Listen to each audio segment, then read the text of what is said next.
Dans Ésaïe chapitre 6, le pourrait la Bible à la mission dans mon magasin Ésaïe chapitre 6. On va aller du 1er au 8e verset. Madame Leroy et mon soeur, nous n'avons à monter. Ésaïe chapitre 6. Ésaïe chapitre 6, 1 à 8.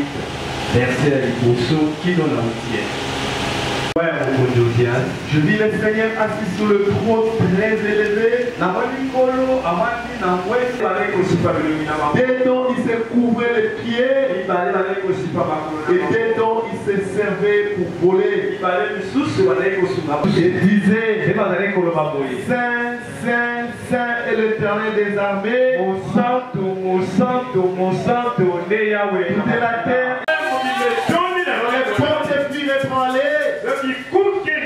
Depuis leur fondement par la voix, et la maison s'est remplie de fumée.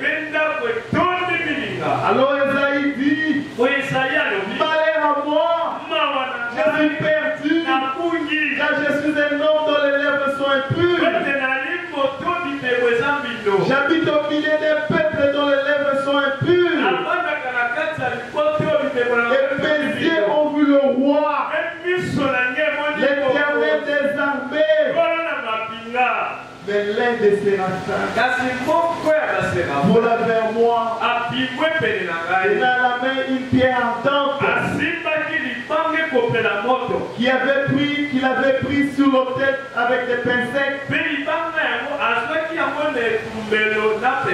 Il en toucha ma bouche et dit, ceci a touché tes lèvres. Ton iniquité est enlevée et ton péché est expié. Alors j'entendis la voix du Seigneur disant, qui enverrai-je et qui marchera pour nous? J'ai répondu, mais voici, envoie-moi. Merci Seigneur Jésus. Bénissons, merci pour la parole. Venons de la lire. Pour des gens qui ont étudié. Et nous t'invitons à présent de descendre Seigneur et oindre cette parole, et oindre le prédicateur, et oindre l'interprète, oindre toute l'église, et de mettre de côté l'homme et de l'utiliser comme un simple vase pour la bénédiction de tes enfants. Au nom de Jésus-Christ.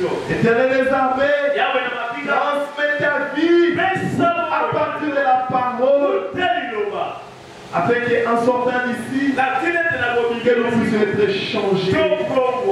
Éternel des armées, tout démon qui ne confesse pas ton nom, tout esprit qui est loin de ta présence, nous chassons cela au loin de nous, au nom de Jésus. Les distractions, voyage des pensées, somnolence, attaque, fausses onctions, au nom de Jésus. Sortez! Allez dans les amis. Nous voulons t'écouter au nom de Jésus. Amen. Amen. Que le Seigneur vous bénisse richement.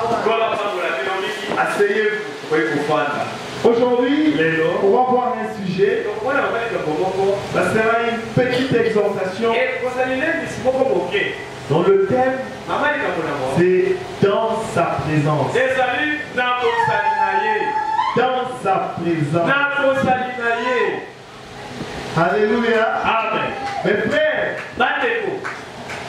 s'il y a une chose que nous désirons, s'il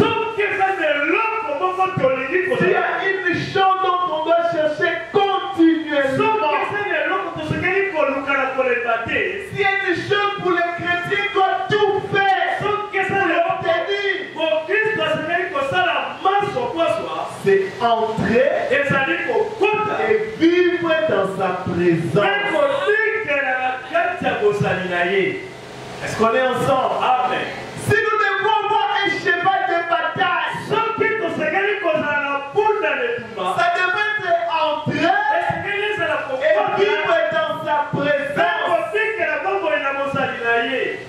fois que c'est fait, se finit.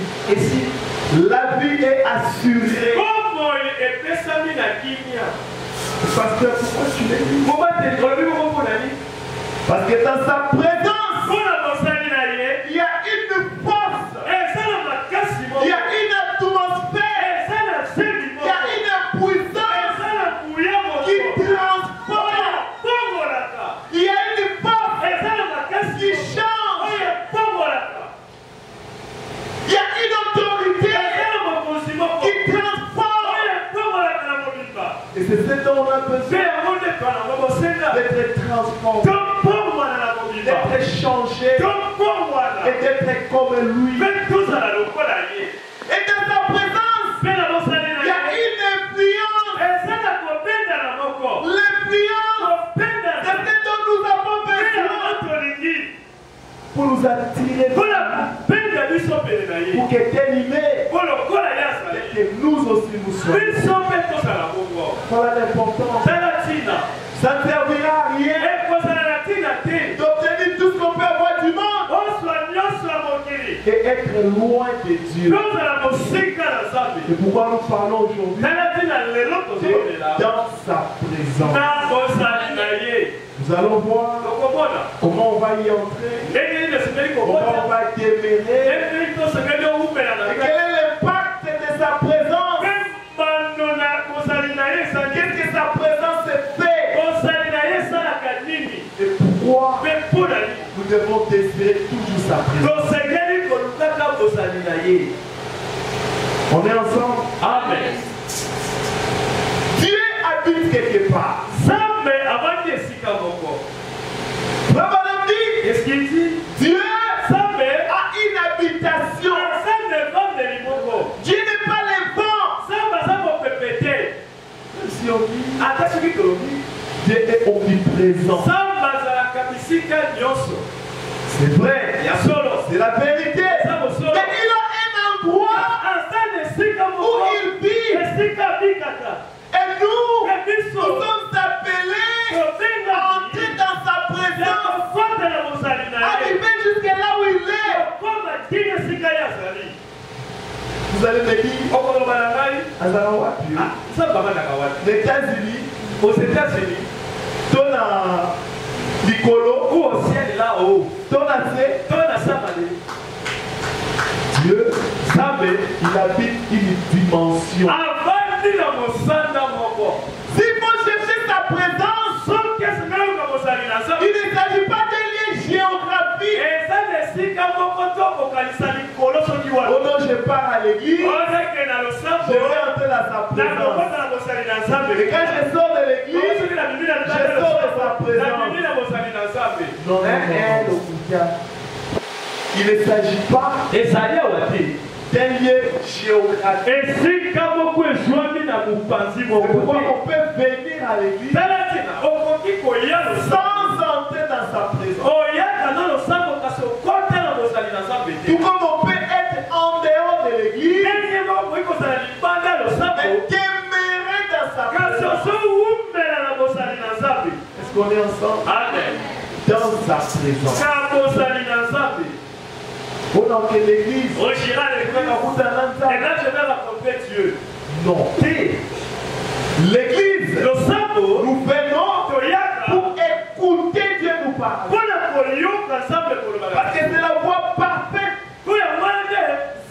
par laquelle Dieu passe pour nous parler. Mais la parole, c'est pas seulement à l'église. Est-ce qu'on est ensemble? Amen. C'est pourquoi je vous ai toujours dit, venir à l'église c'est bon. Mais on doit aller au-delà de l'église pour entrer dans sa présence.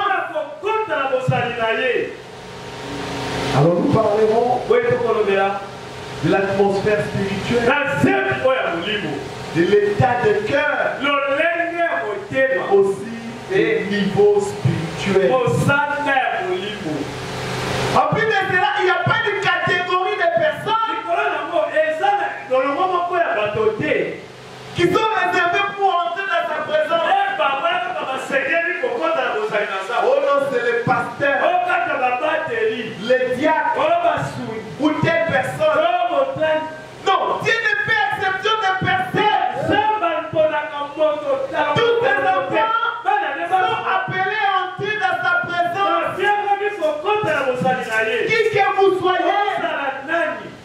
riche, pauvre, homme, femme, je ne sais pas, âgé, enfant, tous nous sommes appelés à entrer dans sa présence.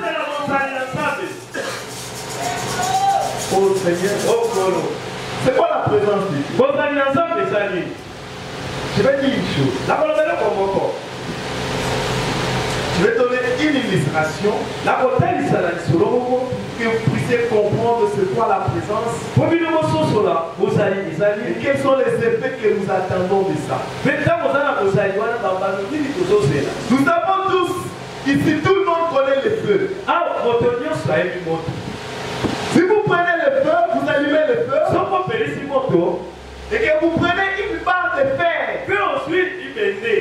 vous faites entrer dans le feu. Le feu, si on doit considérer ça comme Dieu, a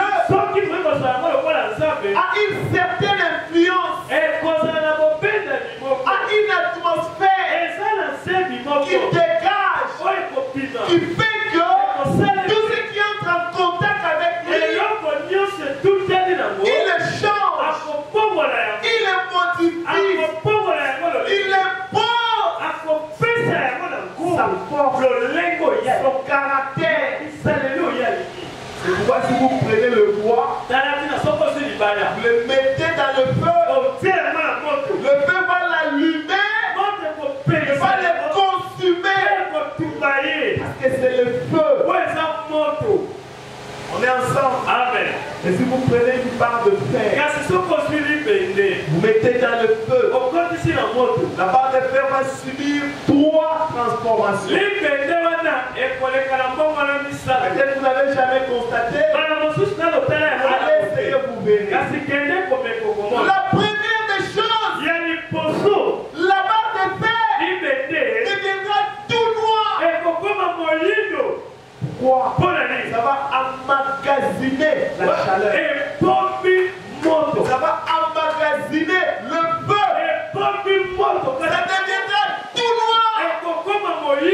À ce moment-là, si vous touchez ça, vous aurez une douleur terrible. Ça va produire des ampoules. C'est la plus grande douleur. Mais plus ça demeure dans le feu, plus ça commence à prendre la couleur du feu. Après ça deviendra rouge. Et quand ça devient rouge, ça commence à devenir malléable. On peut lui donner des formes. C'est la métallurgie. Est-ce qu'on est ensemble? Amen. Mais si ça demeure encore, ça devient jaunâtre. La barre de fer, elle-même devient le feu. De telle sorte que vous pouvez faire sortir ça et jeter là où il y a les herbes sèches et le feu va s'allumer. Est-ce qu'on est ensemble? Amen. Vous faites entrer la barre de fer, ça magasine la chaleur, ça devient comme le feu, ça devient le feu. Et quand vous la sortez, elle a toutes les caractéristiques du feu. Ça fait brûler, ça peut allumer encore le feu. Tout le monde l'a compris? Alors le feu, c'est comme Dieu. Quand nous nous sentons dans sa présence, la première des choses, nous devenons tout noirs. Nous reconnaissons nos péchés. Nous nous trouvons indignes d'être dans sa présence. Comme Esaïe, quand il a regardé, les jeunes chantaient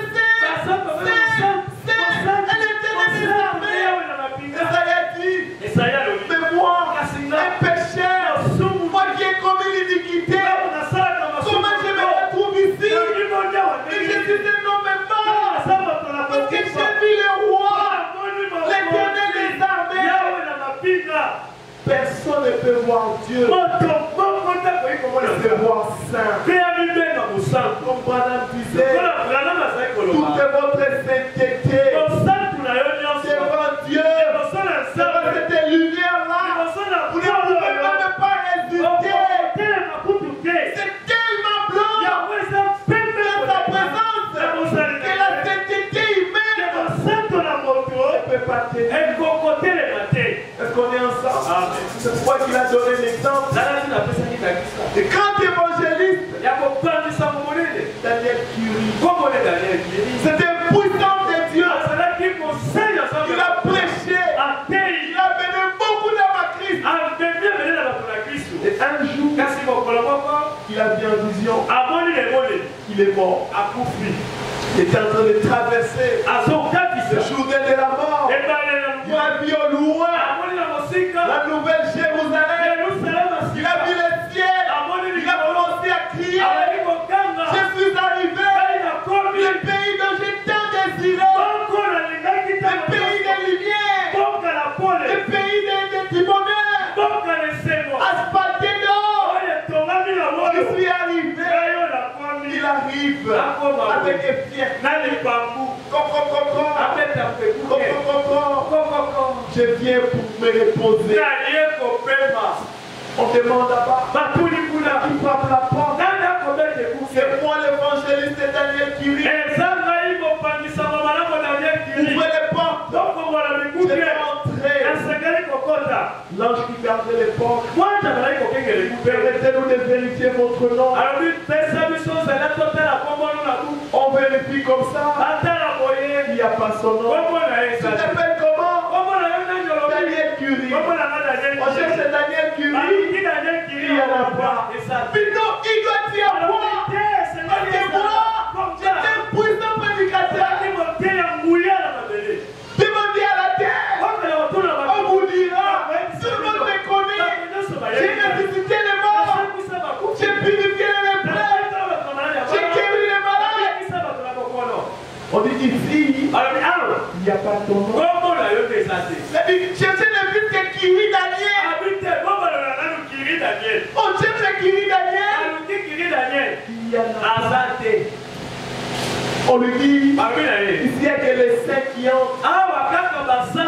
Et que moi aussi je suis saint. Mais je suis pasteur des saints.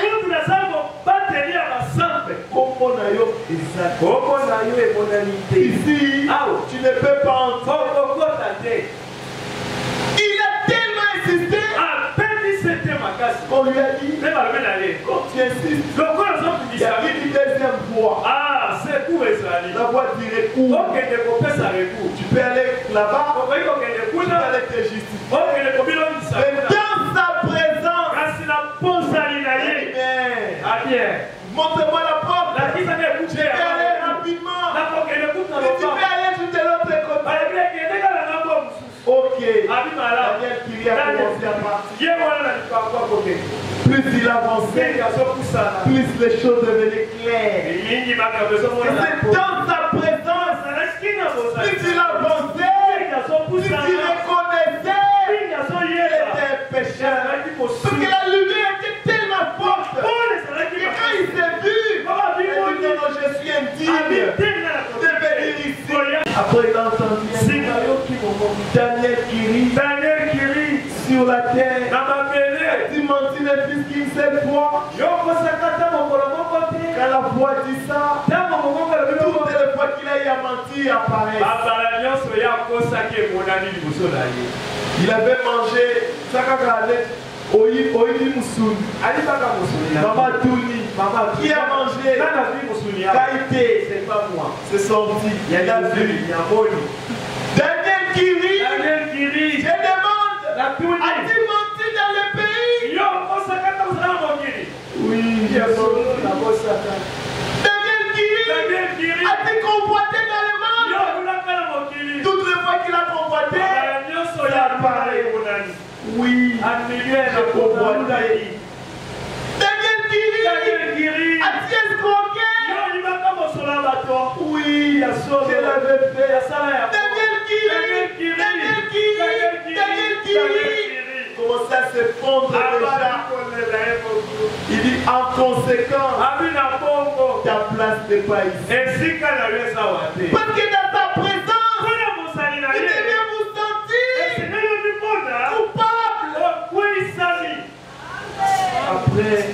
Il a crié.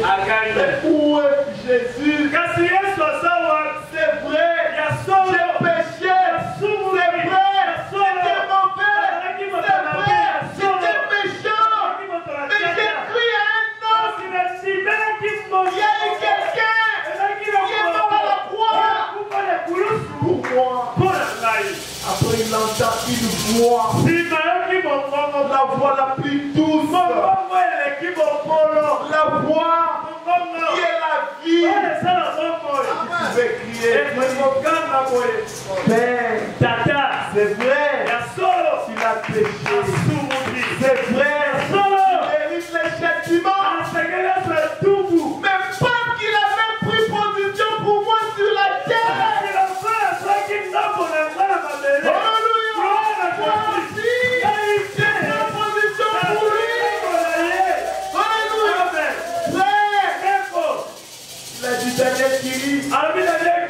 la terre, tu m'as servi contre la honte, contre les critiques, contre les problèmes. Tu as pris position pour moi. Moi ici dans les cieux, je prends position pour toi. Père, à tous ces péchés, mets ça sur mon compte. C'est fini. Entre dans la joie de ton maître. Alléluia. Aimez-moi ce jour-là. C'est quoi que c'est ce qui te fait là? Je ne serai pas comme de mes mérites. À cause de ce qu'il a fait à la croix. À la croix, il a pris ma place. À la croix, il est devenu pécheur. Pour moi, il est saint. Alléluia. Amen. Dans sa présence, la première des choses, on devient noir. Amen. On reconnaît qu'on est pécheur. Alors on se répond devant lui. Seigneur, je ne suis pas digne d'entrer dans ta présence. Seigneur, je ne mérite pas d'être ici. Mais à cause de l'évêque de la croix, me voici dans ta présence. Alors il te dira ce qu'il faut faire. Il te dira, réponds-toi et sois baptisé au nom du Seigneur Jésus. Et tu recevras la vie éternelle. Et c'est comme ça qu'on vient dans sa présence. Par la nouvelle naissance. Après, la deuxième chose, la barre de feu devient rouge. Comme le feu, comme la braise allumée. Donc, et la braise et la barre de feu deviennent identiques. C'est en ce moment où l'on accepte la parole, on écoute la parole, l'on devient la parole. Alléluia. Et là on est dans sa présence. Et plus on y demeure, plus on y demeure, plus on devient comme Jonas. Là ce n'est plus le feu, ça devient ce qu'on appelle la flamme. Alors en ce moment-là, on peut te faire sortir de la présence de Dieu. Toi-même tu deviens comme un Dieu. Tu peux transmettre les caractéristiques. Tout ce qui est de Dieu, tu peux donner aux autres. C'est la vie. Tu peux dire comme un pierre. Tu l'as dit, oh, vie argent, personne que j'ai te donne. Dans sa présence, il y a une gloire qui transforme. Dans sa présence, il y a une puissance qui transforme. Alléluia. Amen. On va voir quelques exemples avant de continuer. Notez que dans sa présence, nous avons ce dont on a besoin. Il y a la transformation. Il y a le changement. D'ailleurs, il avait promis. Si vous lisez Exode 33, 14, il dit ceci: ma présence marchera avec toi. Et je te donnerai le repos. son ange. Il doit être toujours à tes côtés. Parce que la Bible dit, l'ange de l'Éternel campe tout autour. C'est ce qu'il est créé. Et les anges disent danger. Donc quand vous êtes dans la présence du Seigneur, vous êtes à l'abri du danger. Oh Seigneur, accorde-nous les privilèges de demeurer dans ta présence. Dans la présence de Dieu, ce n'est pas une théorie, c'est vraiment une réalité vécue. C'est là où Dieu parle. La présence de Dieu. Qu'est-ce que cela fait? Qu'est-ce que cela produit? La présence de Dieu, la première des choses qu'il fait, il active le don et change d'identité. La présence de Dieu change d'identité. La présence de Dieu active les dons. Vous parlez des dons. Les dons, c'est pas seulement les parents. Tout celui qui entre dans la présence de Dieu est changé. Obligé. On va voir toute une liste. Commençons d'abord par Moïse. Moïse, il était né. C'était un peuré. Il est né. Il a habité la maison de Pharaon. Mais quand sa mère lui répétait qu'il était prophète, jusqu'à qu'un jour, il a dit bon, je vais libérer les enfants d'Israël. Il a commis un péché. Il a tué un Égyptien. Qu'est-ce qui s'est passé? Il a fui, épeuré. Il est allé loin dans le désert. Jusqu'à ce qu'un jour, alors qu'il paissait les troupeaux, il a vu un buisson ardent. Il s'allumait et il ne consumait pas. Il voulait contourner pour comprendre qu'est-ce qui était derrière. Il a entendu une voix. Moïse, arrête-toi où tu es. Enlève les sandales. Parce que les lieux que tu te trouves, c'est les lieux saints. C'est sur les dieux de tes pères, les dieux d'Abraham, les dieux d'Isaac, les dieux de Jacob. Alors il a compris qu'il était dans sa présence. Lui qui était épeuré, il est devenu fort. Il lui a dit, qu'est-ce que tu as entre les mains? Il dit que non, j'ai un bâton. Il jette un peu le bâton. Oh, il jette le bâton. Ça devient un serpent. Il a eu peur. Je lui ai dit, n'aie pas peur. Touche-le par la queue. Oh, il se le prend par la queue. C'est devenu. C'était un bâton. Et il lui dit, c'est le premier signe. C'est ce que tu feras là-bas. Il lui dit, on comprend tes mains. Mais sur tes aisselles. Il a pris, il a mis, quand il a retiré, il était devenu, il a eu la lèpre. Je me disais, oh, je ne veux plus voir le sacrificateur. Et dès qu'il lui dit, il remet encore. Il devient normal. C'est le deuxième signe. S'ils n'entendent pas par la voix du premier signe, tu les frapperas par la voix du deuxième signe. Et puis il lui dit, va maintenant libérer les enfants.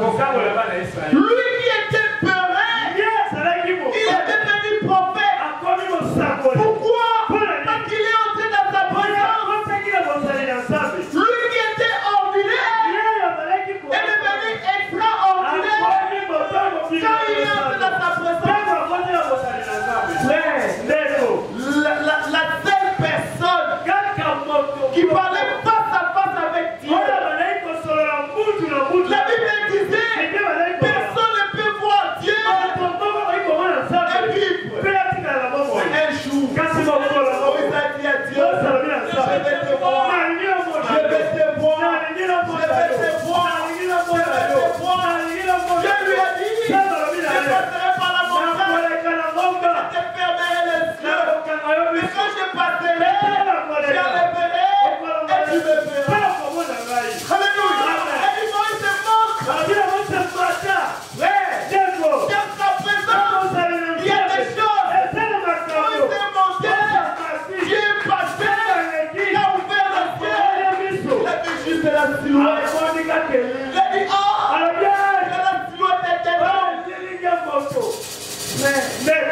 La présence de Dieu.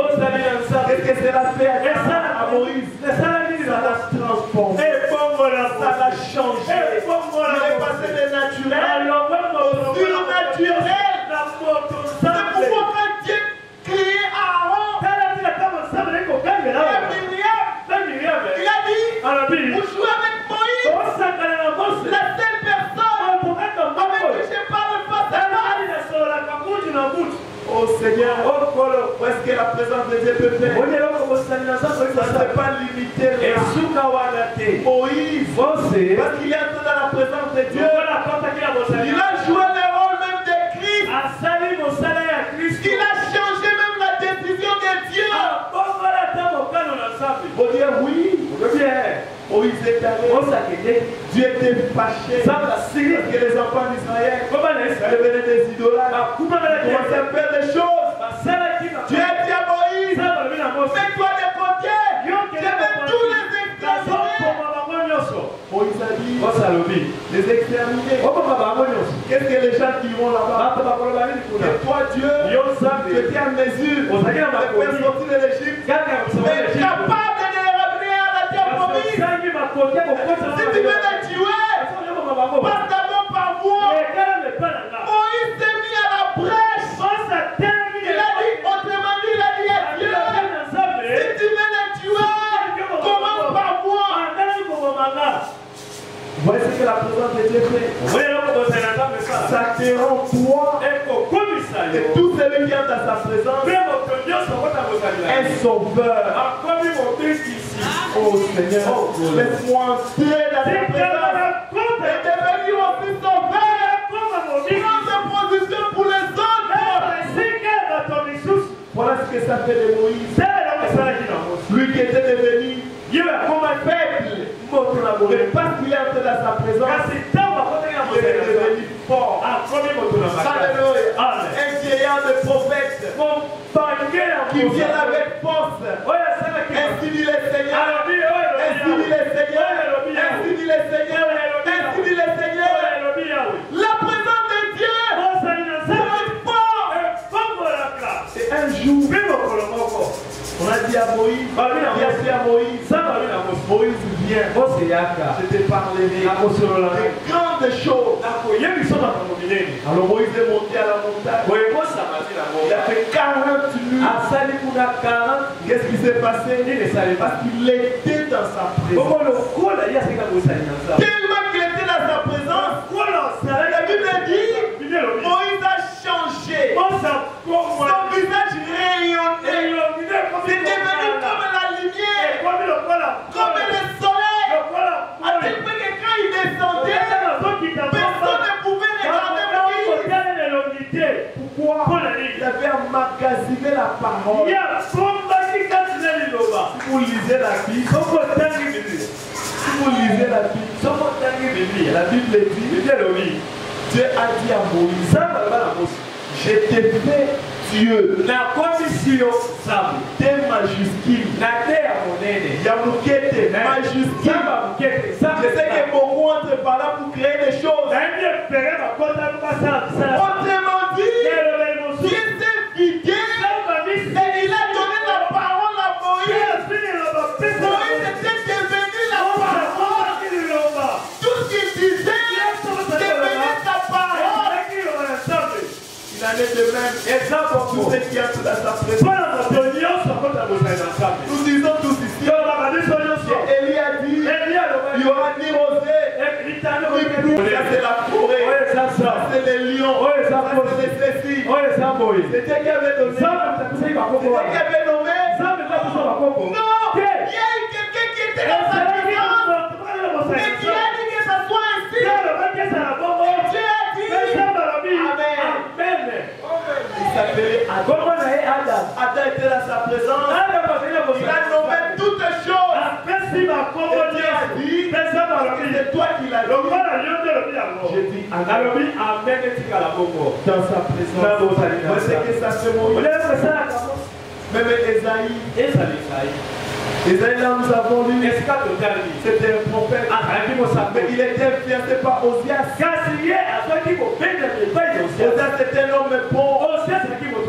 Et jusqu'à ce qu'il ait a péché dans la maison de l'Éternel. Et c'est là que Dieu a parlé à Esaïe pour lui dire, toi tu es la parole, toi tu es le prophète. Normalement, même le roi doit se référer à toi. Toi tu te réfères à lui. Esaïe a vu, c'est trop très élevé. Avec les chérubins. Oh, quelle gloire! Quelle puissance! Quel pouvoir! Quelle autorité! Et les grands dieux étaient là. Les chérubins avaient 6 ailes. Les dons, ils se servaient pour voler. Les dons, ils se servaient pour couvrir la face. Les dons, ils se servaient pour couvrir les pieds. Les ailes d'humilité. Vous dites qu'on ne peut même pas regarder Dieu. Qu'est-ce que cela fait à Esaïe? Ça activait les dons que Dieu a. Ça changeait l'identité d'Esaïe. Esaïe qui était saint, il est devenu prophète. Sa présence transforme. Sa présence change. Sa présence active. Ce qu'il dit encore de David. Le roi David, vous le connaissez? David était juste un petit berger. Un jour, il baissait les troupeaux. Et puisque le roi Saül avait commis une erreur, il a dit, comme je suis un roi rejeté, comme on ne veut plus de toi, c'est comme ça qu'il est. Non, on rentre d'abord sous David. Alors David pesait les troupeaux. Et un jour, le roi Samuel, le prophète Samuel, a reçu l'ordre de Dieu. Et qui lui dit, Saül a péché contre moi. J'ai besoin d'un roi. Un roi qui me sera fidèle. Un roi qui écoutera ce que moi je veux. Qui me servira comme il le faut. Va dans la maison d'Isaïe. Va oindre là-bas un roi. Et ce jour-là, le matin, il est allé dans la maison d'Isaïe. Il arrive. Il dit Isaïe, ici, Dieu m'a envoyé oindre un roi. Et Dieu lui a dit, celui qui viendra devant toi, c'est que la corde bougera. C'est sur lui que tu mettras des mains. Oh mon frère, Isaïe a dit, j'ai des enfants qui sont beaux, qui sont grands, qui sont élégants, qui méritent d'être rois. Il a appelé les premiers. Le prophète Samuel a regardé. Rien n'était. Il a dit non, pas lui. Il a appelé le destin. Il arrive. Rien n'est bougé. Alors il lui a dit pas lui. Troisième. Il dit pas lui. Il lui dit j'ai encore un autre garçon. Il appelle. Il dit pas lui. Mais Samuel dit mais tu n'as plus d'autres garçons. Je ne peux pas mentir. Dans la tête de leurs parents, est-ce que David peut être un roi? D'abord, il n'a pas étudié. Quelqu'un de la forêt, il est en train de perdre les troupeaux. Alléluia. Mais la présence de Dieu est merveilleuse. Il faut chercher la présence de Dieu. Lui, il était dans la forêt, mais dans la présence de Dieu, il composait les cantiques. Regardez mon père. Je l'ai manqué. Il me fait reposer dans les bras. Alléluia. Il écrivait, béni soit l'Éternel. Il avait béni l'Éternel. Et n'oublions pas ses pieds. Alléluia. Il était dans l'adoration. Il était dans les cantiques. Il était dans sa présence. Le prophète a dit, mais est-ce qu'il y a, tu n'as plus un enfant? Ah, ok. J'ai un enfant. C'est croit pas. Il n'est pas digne. Oui, nous ne sommes pas dignes. Au pied des humains, nous ne représentons rien. Alléluia. Mais au pied des dieux, nous sommes précieux. C'est l'or, c'est les diamants. Il lui a dit, appelle-les d'abord. Parce que l'Éternel qui m'a envoyé ici ne peut pas se tromper. Le roi doit sortir de cette famille. On l'a appelé. Allez appeler David. On est allé appeler David. Tu connais Samuel? Il cherche quelqu'un là-bas. Alors on nous a demandé de venir te chercher pour aller à sa rencontre. Il a dit, mais qu'est-ce qu'il y a? Il dit, on ne sait pas. Il est venu de la part de Dieu. Il dit, mais je suis en train de contrôler les prémices. De faire que les lions viennent. Il dit, non, venez d'abord. Alléluia. Alors que David fait, après de jouer, l'Éternel est mon père. Je ne manquerai de rien. Il sort juste de la parcelle. Alléluia. Samuel le regarde. L'onction les séduit. La terre commence à bouger. Il s'écria. Voici le roi. Voici le roi. Voici le roi. Et il a pris lui. Il a versé sur la terre. Qui est béni. Toi le futur roi. Tu as toujours demeuré dans sa présence. Dans sa présence, il y a l'onction. L'onction de supériorité. L'onction royale. Alléluia. Amen. Voilà ce que fait son nom. Louis David, qui était berger, parce qu'il était dans sa présence, il est devenu roi. Nous aussi, nous avons l'obligation de demeurer dans sa présence. Sa présence change d'identité. La vie de Pierre, Pierre, nous le savons tous, c'était un pécheur. Nous le savons. Un jour, Jésus passait par les lacs. Il les a trouvés en train de pécher. Alors, ce jour-là, ils n'avaient rien trouvé. Ils ont tout fait. Ils n'ont rien trouvé. Jésus a prêché. Il a prêché. Il a prêché. Et il est entré dans la barque. Il les a regardés.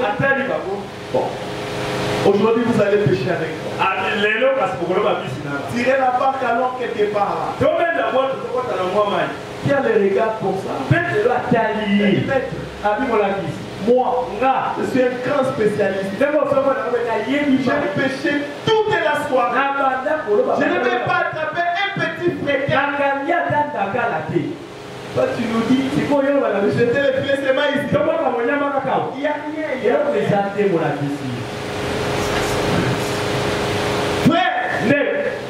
Comprenons Jésus. Quand il te dit c'est ici, sa parole qui te dit que c'est ici, ça fait déjà ce que tu cherches.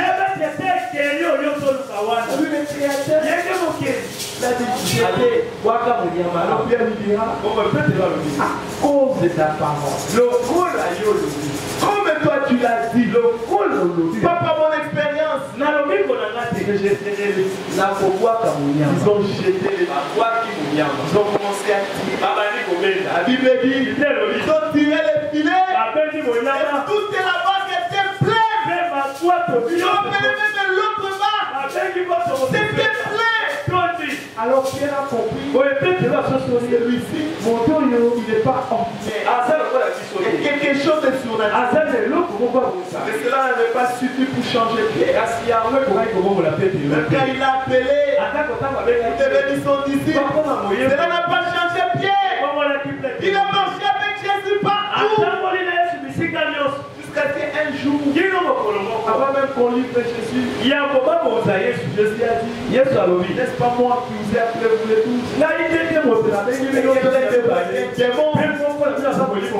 Ils se sont appelés tous. Jésus avait dit à Pierre, arrière de moi Satan. Arrière à ce que c'est Pierre. C'est bon, c'est que Pierre. Mettre à l'oreille à l'objet. Parce qu'il lui disait, je ne vais pas mourir. Après quelques temps, Judas Iscariote est parti. Il a dit, tellement qu'il parlait, il a dit non Seigneur, non, on sera là. Surtout moi, je serai là. Pierre, tu parles beaucoup. D'ailleurs, je prophétise. Aujourd'hui, avant que les coqs ne chantent, tu vas venir. Pas une fois, pas deux fois, mais 3 fois. Avec insistance. Il a dit moi, Jaja,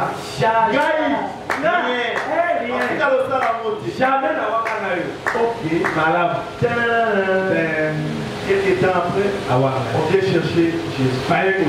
On amène Jésus. Et quand on amène Jésus, Père a dit je vais prouver. Il prend l'épée, il coupe l'oreille. Il dit à Jésus, tu vois, je suis là. Ok. Jésus qui prend l'oreille, il remet. Après les disciples disent, ah, il va me serrer. Après, là où ils se sont retrouvés, Pierre a dit, moi je dois suivre. Jusque dans la cour, il est là, accueilli. Et une fois même, fais-moi ce mot. Tu étais avec lui là. Pierre a dit, voilà, au confinement. Jamais je n'ai été avec lui. Moi, je suis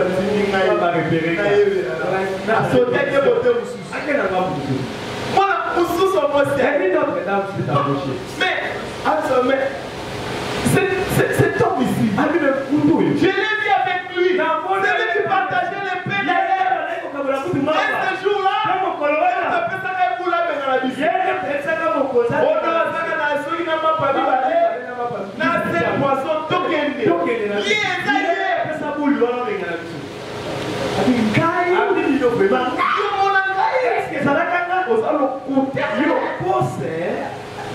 après la dame est partie. Moi, je suis à tourner sur côté.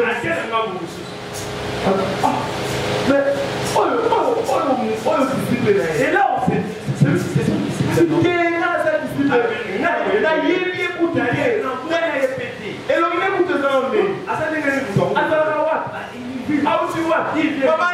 C'est qui sa mère? Même ta façon de parler, que tu étais avec elle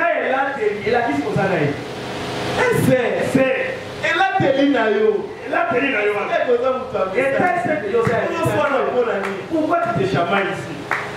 Après le dit, alors qu'il voulait juste bouger, les coqs chantent. Alors Pierre s'est rappelé. Jésus qui savait toutes les choses. Il sait que si tout est comme ça, Pierre, il a tourné, les têtes sont croisées. Alors Pierre s'est rappelé de quelle chose? La première des choses, vous savez quoi? Jésus avait dit, celui qui me régnait sur la terre, moi, je le régnerai au ciel.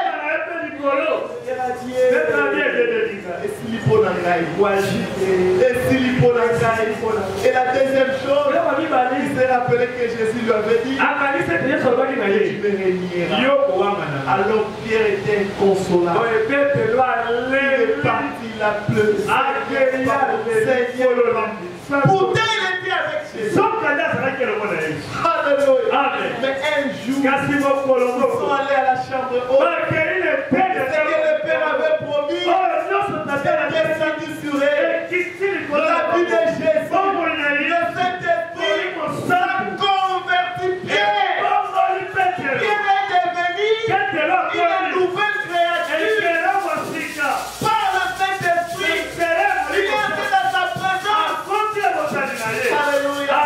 qui pouvait maintenant sortir en train de prêcher. Il prêche. On interdit de prêcher. Ces fois-là, ce sont des militaires sous l'ordre. Pierre ne parlera pas de Jésus. Il ne guérira pas en son nom. Pierre a dit, jugez en vous-même. Doit-on accepter ce que Dieu a dit? Devrions-nous obéir à Dieu plutôt aux hommes? C'est que sa présence fait. Sans sa présence, c'est que Jésus était là. Sans sa présence, il a régné en nous. Mais avec sa présence, il pouvait dire tout haut que je suis serviteur du Seigneur et je ferai ce qu'il fait. Le jour de la résurrection, la Bible dit, Jésus a dit aux femmes, allez dire à mes disciples et à Pierre. Vous savez pourquoi il a précisé Pierre? C'est parce que Pierre l'avait régné et il croyait que Jésus le régnerait aussi au ciel. Pourquoi il a dit à ces femmes-là, allez dire à mes disciples et à Pierre que je suis ressuscité. Allez rassurer à Pierre que mes enfants ne marchent pas.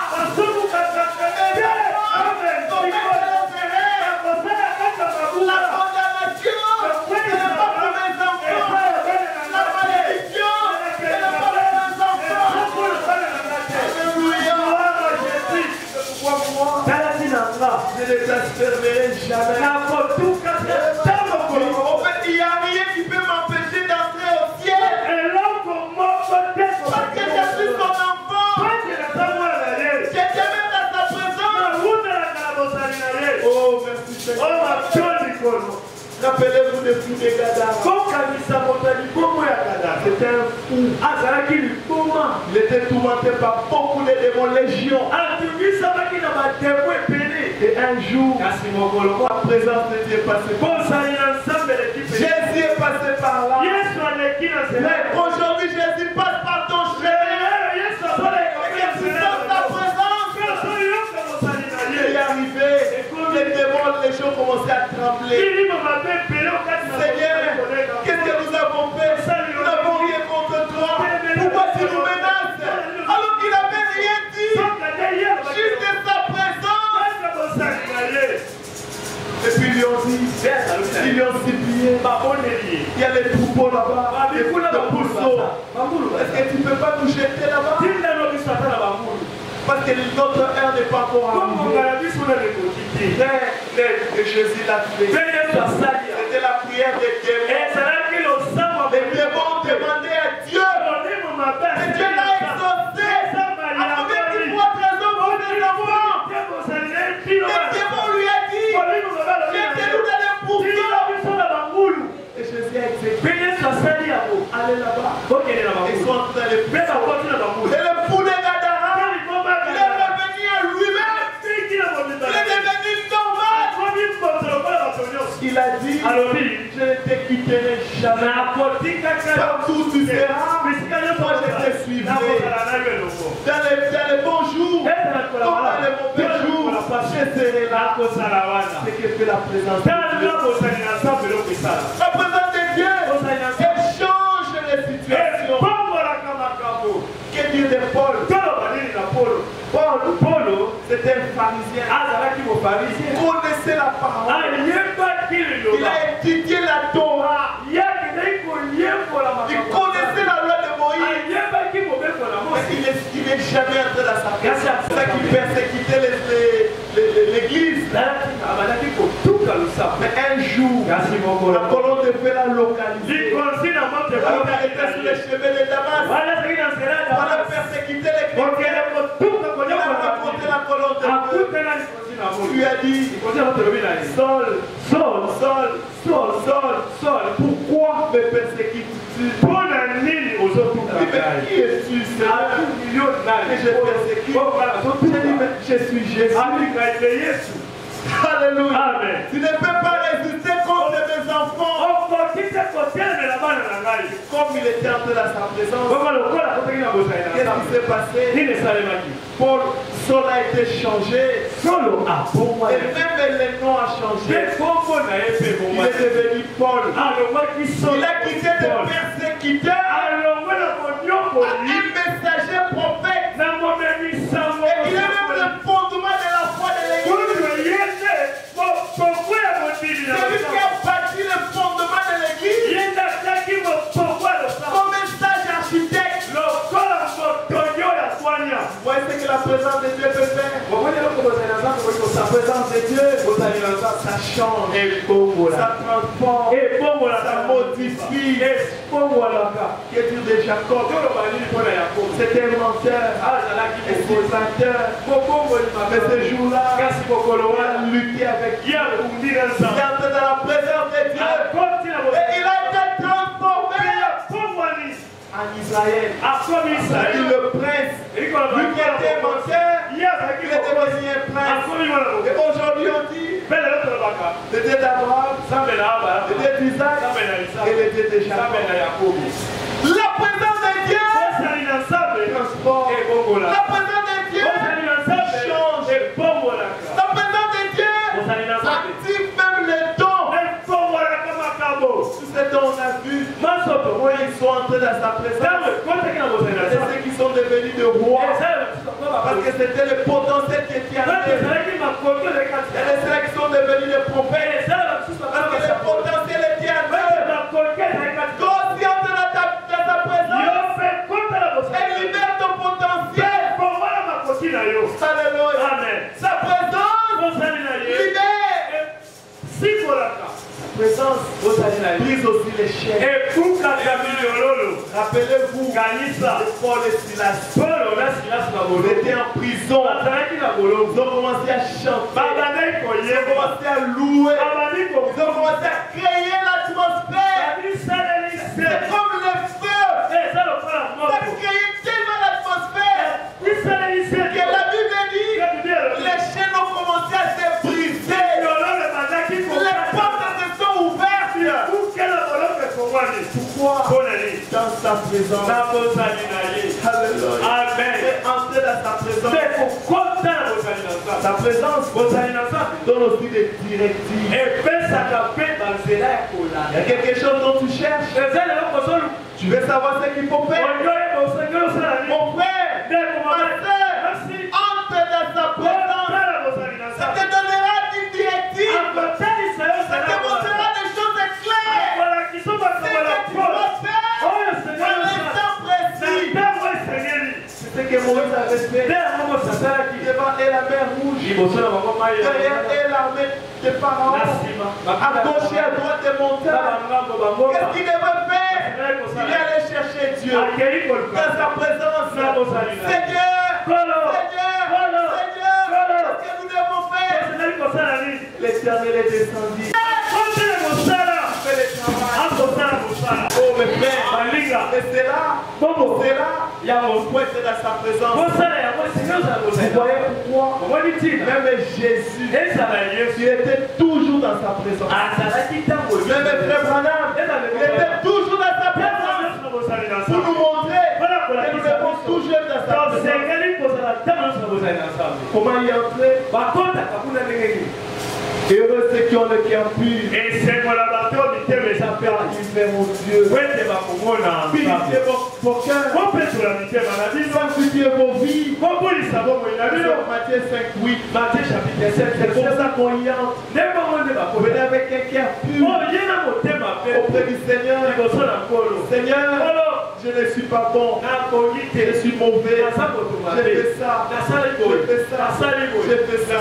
Et j'ai besoin de toi. Fais quelque chose dans la prière. Pas comme ces pharisiens qui étaient partis prier. Oh Seigneur, me voici. Moi je pars à l'église tout le jour. J'ai pris dans la synagogue. J'ai pris le matin. J'ai pris à midi. J'ai pris le soir. Je suis une bonne personne. Je donne à manger aux autres. Alors écoute ma prière. Je ne suis pas comme ces pauvres-là. Ils ne donnent rien. Il me dit, si elle n'était pas favorable à cette prière, la personne est orgueilleuse. Dieu écoute les humbles. Dieu les pauvres amis. Il dit, Seigneur, je ne vais pas dire de citer ton nom, parce que je suis un pécheur. Je ne sais même pas entrer dans ta présence. Comme Esaïe, je suis un homme. Pour les vrais purs, j'habite la société. Les hommes purs. Le péché est partout. Je suis corrompu. Je suis méchant. Je suis mauvais. Le Seigneur regarde. Il dit un cœur sincère. Je vais l'écouter. Alors il te dira ce qu'il faut faire. Il enverra les séraphins, les chérubins, avec la pierre. Il mettra dans ta bouche pour que ton péché soit expié. Pour que ton péché soit pardonné. Alors il te dira, mon fils, ma fille, mon enfant, je te pardonne. Réponds-toi, je te pardonne. Sois baptisé au nom du Seigneur Jésus. Tu recevras le Saint-Esprit. Et tu entreras dans ma présence. Est-ce qu'on est ensemble? C'est pour ça qu'on y a. Mais il faut qu'on ait des dents. On appelle cette présence par l'adoration. La véritable adoration. Le véritable cantique. Oh Dieu, c'est chant de cantique. Ça attire Dieu. Ça te met dans une atmosphère où tu sens que Dieu est là. Plus près de toi. Je veux être. Plus près de toi. Je veux vivre. J'ai soif de ta présence. J'ai soif de ta présence. Vive. J'ai fait ma faiblesse immense. Mais je sens toi. Chaque oh, j'ai besoin de toi. J'ai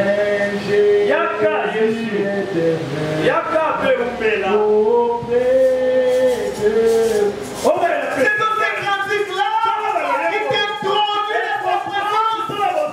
À ce moment-là, le monde disparaît, les problèmes disparaissent, les malheurs disparaissent, les enfants disparaissent, les problèmes ne sont pas là. Tu es seul dans ta présence et l'onction te saisit. Tu es déjà dans les airs. Alléluia. Dans une autre dimension. C'est avec lui. Oh, merci Seigneur. Et là tu commences à prier. Seigneur, je t'aime. Seigneur, tu es merveilleux. Seigneur, tu es grand. Seigneur, tu es magnifique. Seigneur, tu es comme toi. Qui est comparable à toi. Qui est Seigneur.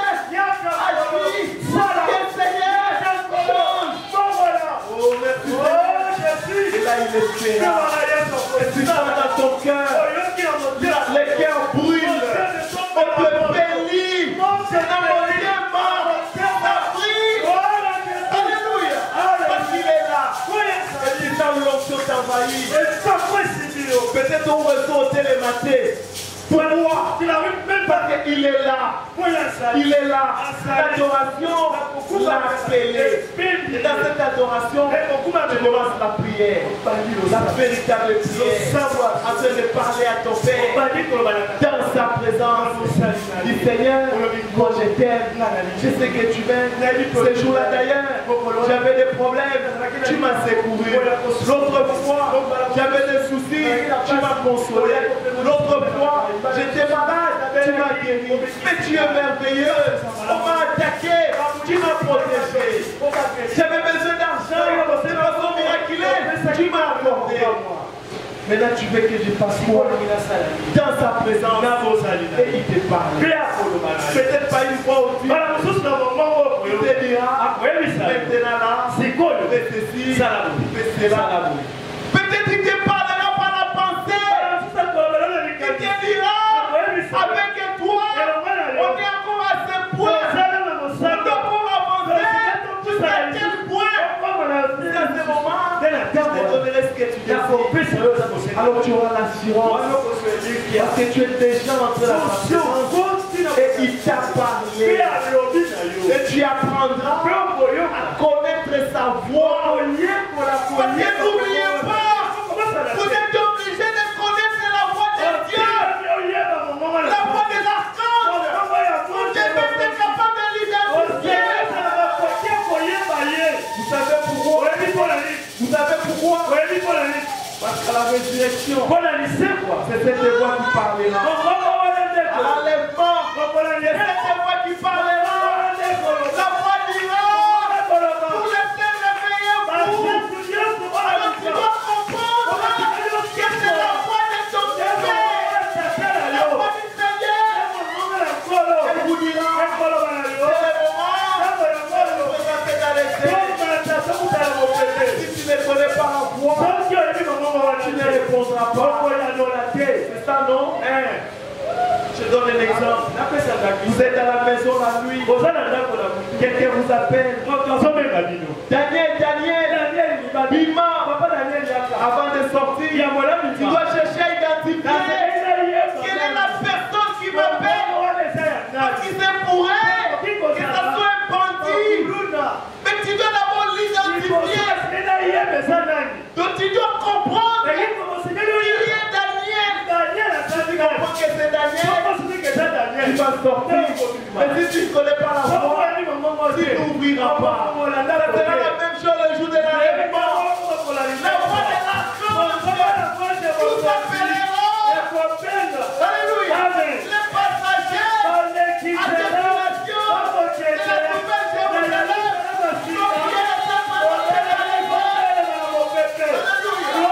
Alors moi je saurai que c'est la voix qui m'a toujours parlé. C'est la voix de mon Seigneur. Alors je répondrai. Alléluia. Il y avait même un article là. Je vais oublier comment on chante ça. Je serai quelque part pour entendre sa voix. Je serai quelque part.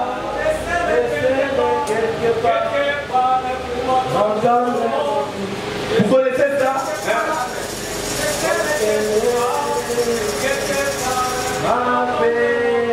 Lorsque le ciel appellera, j'entendrai ma voix et je répondrai. C'est ça, non? Moi, j'entendrai mon nom, j'entendrai sa voix, parce que je connais sa voix. Je me suis familiarisé avec sa voix. Je saurais que c'est le Seigneur. Je sortirai, je monterai. Alléluia. Comme un oiseau libéré de prison, je m'envolerai. À ce moment-là, je ne regarderai personne. Je dois pas mon Seigneur. Alléluia. Je dois connaître cette voix. Comment elle parle. L'identifier. Comment Dieu vient à moi. Par quelle voix il me parle. Pour cela, entrez dans sa présence. Quittez le monde. Quittez le bruit. Pénétrez en lui. Et identifiez sa voix. Écoutez sa voix. Et tous se voient. Parce que c'est elle qui vous appellera ce jour-là. Dans la voix de l'archange. Alléluia. Vous entendrez cela.